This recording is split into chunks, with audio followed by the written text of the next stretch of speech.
सुप्रभात बच्चों। इलाहाबाद हिंदी जंक्शन में एक बार पुनः आप लोगों का स्वागत। आज हम लोग रसखान द्वारा रचित उनके सवैयों का अध्ययन करेंगे। पिछली कक्षाओं में हम लोग उनकी 3 सवैयों का अध्ययन कर चुके हैं। आज हम लोग अंतिम और चौथे पद का अध्ययन करेंगे, जो कुछ इस प्रकार है, उसे आप देखेंगे। कानन दय अंगुरी रहिबो जब ही मुरली धुनि मंद बजइहों, मोहनी तानन सो रसकानी अटा चढ़ी गोधन गइहों तो गइहों। टेरी कहो सिगरे ब्रज लोगनी काहली को कितनो समझइए, मायरे वा मुख की मुस्कान संभारी न जइहें न जइहें। तो ये तो उनके चौथे पद का वाचन हुआ। अब इसमें कुछ कठिन शब्दार्थ हैं जिसे आप देखेंगे।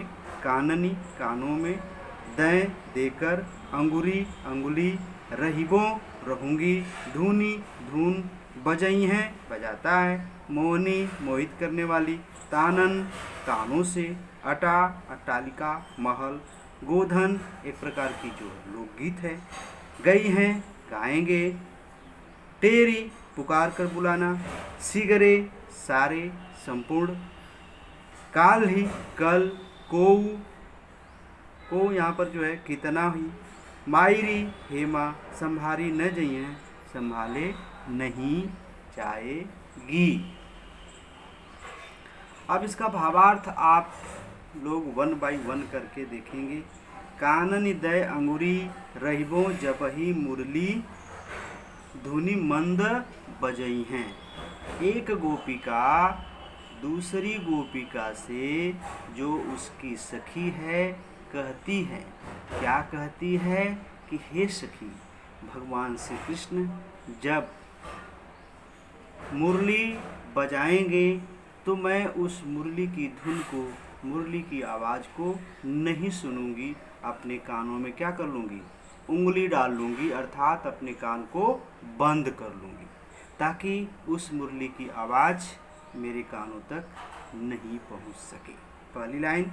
दूसरी लाइन, मोहनी तानन सो रसिखान अटा चढ़ी गोधन गई हैं तो गई हैं। अपने मधुर ध्वनि में गोधन गई हैं तो गई हैं। गोधन एक प्रकार की क्षेत्रीय लोकगीत है, उसे गाएंगे और उसे हम लोगों तक पहुंचाने के लिए यदि वो अट्टालिका पर चढ़ जाते हैं तो भी मैं उनकी धुन को नहीं सुनूंगी, चाहे वो अट्टालिका पर चढ़ के बजाएं या कहीं अन्य, हम उनकी धुन को नहीं सुनूंगी। गोपिका ऐसा क्यों कहती है? ऐसा इसलिए कहती है क्योंकि उस मुरली को वह अपना शत्रु मानती है, इसलिए उसे उसके द्वारा सम्मोहित करने वाली धुन को वो किसी भी रूप में सुनने को तैयार नहीं है। टेरी कहो सिगरे ब्रज लोगनी काल को कितनो समझे। मैं सभी लोगों को पुकार करके समझा करके बता दे रही हूँ। कल यदि कन्हैया अर्थात कृष्ण ऐसा करते हैं तो मैं उसे नहीं सुनने वाली हूँ, और फिर कोई भी लोग हमें समझाने के लिए मत आइएगा।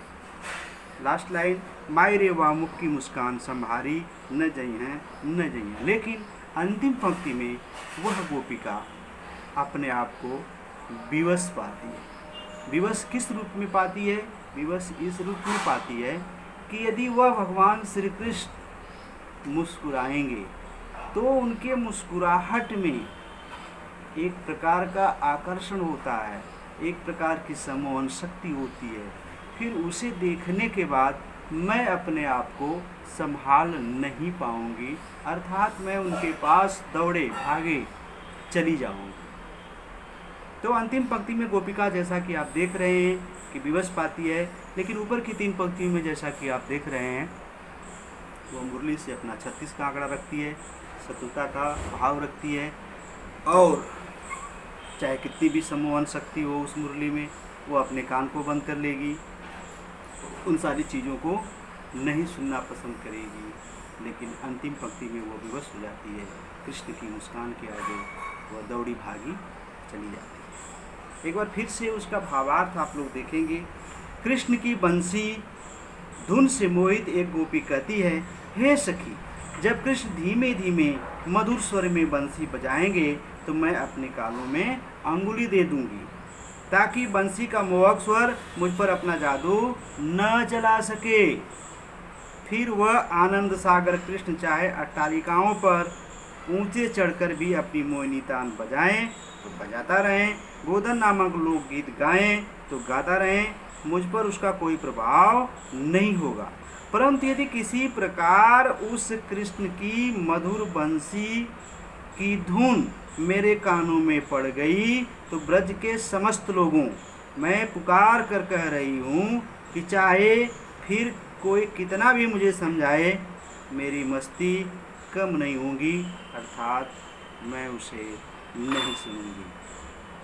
हारी माँ, कृष्ण के मुख की मोहनी मुस्कान ऐसी सम्मोहक है कि उसके जादू से बचा नहीं जा सकता, उसका सुख मुझसे चाह करके भी संभाला नहीं जा सकता।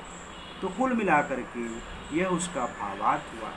और अब इसमें आप लोग नोट करेंगे आंतरिक प्रश्न। आंतरिक प्रश्न में पहला प्रश्न लिखेंगे आप लोग, गोपिका मुरली की किस बात से आकर्षित है?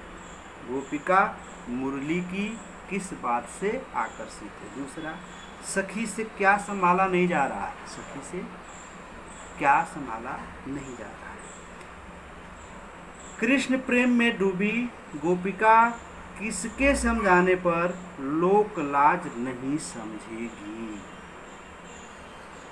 फिर से सुन लीजिए, कृष्ण प्रेम में डूबी गोपिका किसके समझाने पर भी लोक लाज नहीं समझेगी? और अंतिम प्रश्न, काव्यांश की अंतिम पंक्ति का काव्य सौंदर्य स्पष्ट कीजिए। काव्यांश की अंतिम पंक्ति का काव्य सौंदर्य स्पष्ट कीजिए।